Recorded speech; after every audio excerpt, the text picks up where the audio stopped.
കേരളത്തിലെ തിരഞ്ഞെടുപ്പുകളിൽ പരാജയം ബി.ജെ.പിയെ സംബന്ധിച്ചിടത്തോളം പുത്തരിയല്ല. പക്ഷെ മുമ്പൊന്നും പാർട്ടി സംസ്ഥാന പ്രസിഡന്റിനെതിരെ ഒറ്റതിരിഞ്ഞ് ആക്രമണം ഉണ്ടായിട്ടില്ല. പക്ഷെ കെ സുരേന്ദ്രൻ പ്രസിഡന്റ് ആയതിനു ശേഷം എവിടെ പരാജയമുണ്ടായാലും ഉത്തരവാദിത്തം അദ്ദേഹത്തിന്റെ തലയിൽ മാത്രമാകുന്ന അവസ്ഥയാണ്.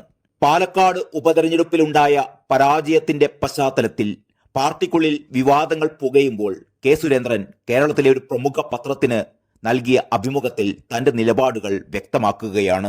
ഉപതെരഞ്ഞെടുപ്പുകളിൽ മാത്രമല്ല, ബി.ജെ.പി എന്നും പരാജയപ്പെടുന്ന പാർട്ടിയാണ് കേരളത്തിൽ. ഞാൻ പ്രസിഡന്റായ കാലത്താണ് തൃശൂരിൽ നിന്ന് സുരേഷ് ഗോപി ലോക്സഭയിലേക്ക് ഏറ്റവും വലിയ ഭൂരിപക്ഷത്തിൽ വിജയിക്കുന്നത്. പക്ഷെ അന്ന് വിജയരഥം നയിച്ചതിന്റെ ക്രെഡിറ്റ് സുരേന്ദ്രന് കിട്ടിയിട്ടില്ല. ഞാനതിൽ അവകാശം ഉന്നയിച്ചിട്ടുമില്ല. എന്നാൽ പരാജയങ്ങൾ ഉണ്ടാവുമ്പോൾ മാത്രം സുരേന്ദ്രൻ ബലിയാടാവുന്നു. ഞാനൊരു ടാർഗറ്റാണ് പുറത്തുള്ളവർക്കും അകത്തുള്ളവർക്കും. അങ്ങനെ രാജിവെക്കുകയാണെങ്കിൽ ഇതിനു മുമ്പ് എത്ര ബി.ജെ.പി പ്രസിഡന്റുമാർ രാജിവെക്കണം? വി മുരളീധരൻ പ്രസിഡന്റായിരുന്നപ്പോൾ പിറവത്തെ തോൽവിയുടെ ആഴം എത്രമാത്രമായിരുന്നു? നിങ്ങൾ ആരെങ്കിലും അന്ന് രാജി ചോദിച്ചിരുന്നോ? ഇപ്പോൾ പാലക്കാട്ടെ തോൽവി വലിയ പ്രശ്നമാണ്. പാലക്കാട് മാത്രമല്ല, വയനാട്ടിലും ചേലക്കരയിലും പാർട്ടി പരാജയപ്പെട്ടു. പക്ഷെ ചേലക്കരയിൽ 10,000 വോട്ട് കൂടിയതിന്റെ ക്രെഡിറ്റ് ആർക്കാണ്? അതാരും പറയുന്നില്ല. എന്തായാലും ഈ തോൽവിയുടെ ഉത്തരവാദിത്തം ആരുടെയും മേൽ കെട്ടിവെക്കാനില്ല. സംസ്ഥാന അധ്യക്ഷൻ എന്ന നിലയിൽ ഉത്തരവാദിത്തം ഏറ്റെടുക്കുന്നു. മാറണോ എന്നും പ്രസിഡന്റ് എന്ന നിലയിൽ കാലാവധി തികയ്ക്കണോ എന്നുമൊക്കെ പാർട്ടി തീരുമാനിക്കും.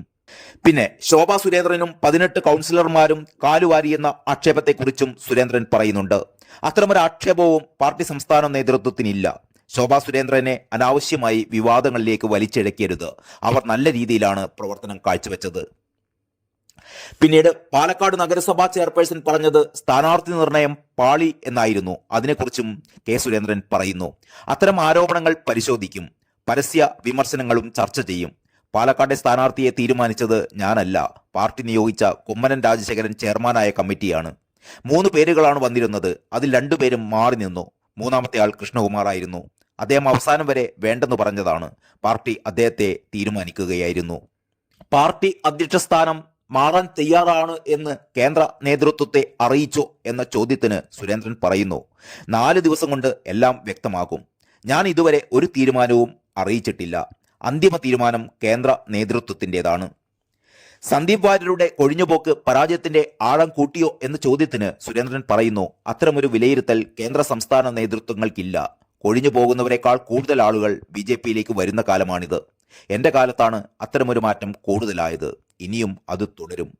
പിന്നീട് പാലക്കാട്ടെ തോൽവിയെ സംബന്ധിച്ച് സുരേന്ദ്രൻ പറയുന്നു, എല്ലാ കോണുകളിൽ നിന്നും തിരഞ്ഞെടുപ്പ് കാലത്ത് വലിയ തോതിലുള്ള ആക്രമണമാണ് ഉണ്ടായത്.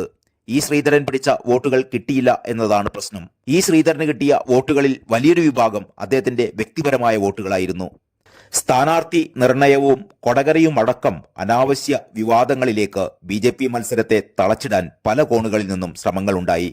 അതെല്ലാം പ്രചാരണങ്ങളെ നെഗറ്റീവായി ബാധിച്ചിട്ടുണ്ട്. അതിൽ വലിയൊരു പങ്ക് മാധ്യമങ്ങളും വഹിക്കുകയുണ്ടായി.